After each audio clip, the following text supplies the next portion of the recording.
कल सुबह प्रयागराज महाकुंभ के दौरान जो चमत्कार हुआ उसने पूरी दुनिया को हिला दिया। जब एक महिला नागा साधु अचानक हवा में उड़ने लगी और जिस काम को करने में नासा के वैज्ञानिकों को 100 साल लग गए, उस काम को इस महिला नागा साधु ने 30 सेकंड में कर दिया। जिसने भी ये चमत्कार अपनी आंखों से देखा उसकी आंखें फटी की फटी रह गई। हमारे देश में कई से ऐसे दिव्य और चमत्कारी साधु हैं जो अपने चमत्कारों से लोगों को हैरान कर देते हैं।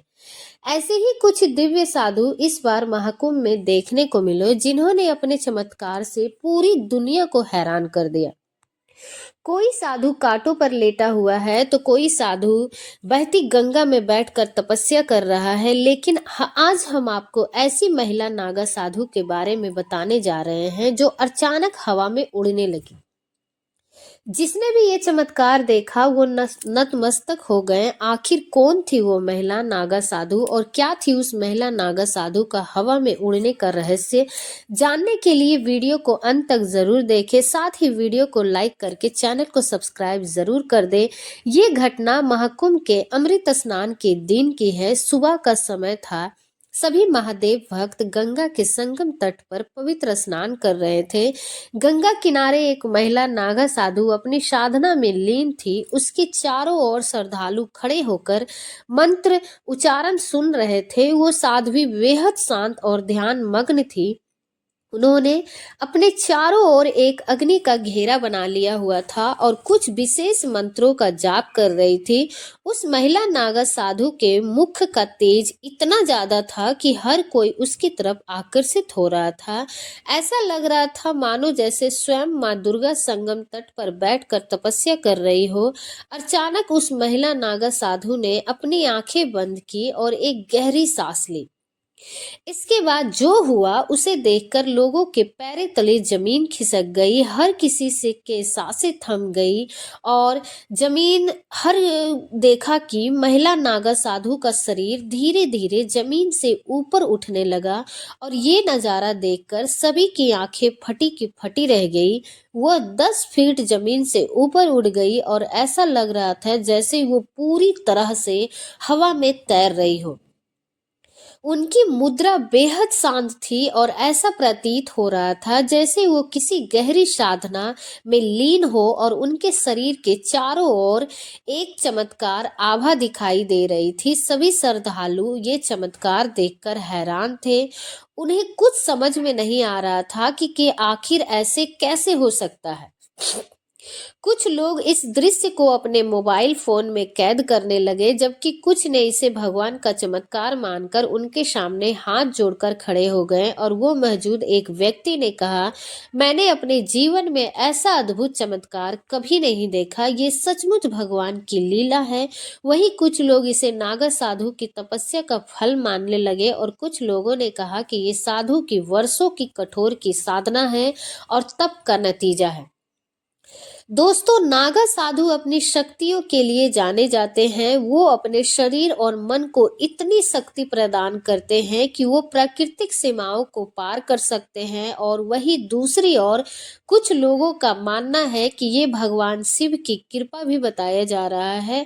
और इस महिला नागा साधु का नाम निर्मला गिरी है जो पिछले 40 साल से हिमालय की एक गुफा में रह रही है और ये वहीं पर महादेव की आराधना करती है। और इस महिला नागा साधु ने कई ऐसी सिद्धियां प्राप्त कर रखी है जिसे एक नागा साधु भी प्राप्त नहीं कर सकता है। और यही वजह है कि जिस काम को करने में वैज्ञानिकों को 100 साल लग गए, उस काम को इस महिला नागा साधु ने मात्र 30 सेकंड में कर दिया। जब महिला नागा साधु से इस घटना के बारे में पूछा गया तो उन्होंने कहा, ये भगवान शिव की कृपा है। मैं केवल उनका माध्यम हूँ। मेरी साधना और भक्ति ने मुझे ये शक्ति प्रदान की है, लेकिन ये शक्ति केवल भगवान की इच्छा से ही प्रकट हुई है। उन्होंने आगे कहा कि हर व्यक्ति हर सच्चे दिल से भगवान को नाम ले और पूरी श्रद्धा से साधना करे तो ऐसे भी ये अनुभव हो सकता है। ये घटना महाकुंभ में आग की तरह फैल गई। हर कोई इस महिला नागा साधु के बारे में बात कर रहा था। सोशल मीडिया पर भी इस घटना की वीडियो और तस्वीर वायरल हो गई। लोग इसे देखकर हैरान थे और भगवान शिव की महिमा का गुणगान कर रहे थे। इस घटना ने सभी को ये महसूस कराया कि महाकुंभ केवल एक धार्मिक मेला नहीं बल्कि एक आध्यात्मिक और एक चमत्कारिक आयोजन है। यहाँ होने वाली घटनाएं ये साबित करती है कि भगवान के प्रति सच्ची आस्था और भक्ति असंभव को भी संभव बना सकती है। महिला नागा साधु बनने के लिए ना केवल कठिन तपस्या करनी पड़ती है बल्कि उन्हें 10 से 15 वर्षों तक कठोर ब्रह्मचर्य का पालन करना होता है। और सबसे चौंकाने वाली बात यह है कि नागा साधु बनने से पहले महिला को जीवित रहते हुए अपना पिंड दान करना पड़ता है और ये प्रक्रिया उनके पुराने जीवन को त्यागने और ईश्वर के प्रति पूर्ण समर्पण का प्रतीक है। इसके बाद उनका मुंडन किया जाता है और नदी में स्नान करवाया जाता है जिससे वो आध्यात्मिक रूप से पूर्ण जन्म पाती है। और महाकुंभ में मासिक धर्म के दौरान महिला साधिया गंगा स्नान नहीं करती है।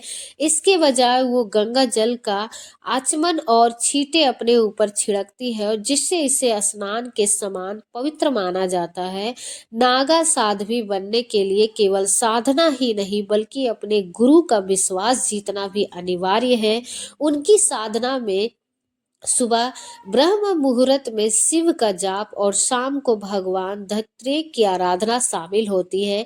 वो समाज से पूरी तरह अलग रहती है और कुंभ जैसे आयोजनों में ही दुनिया को उनके रहस्यमय जीवन की झलक मिल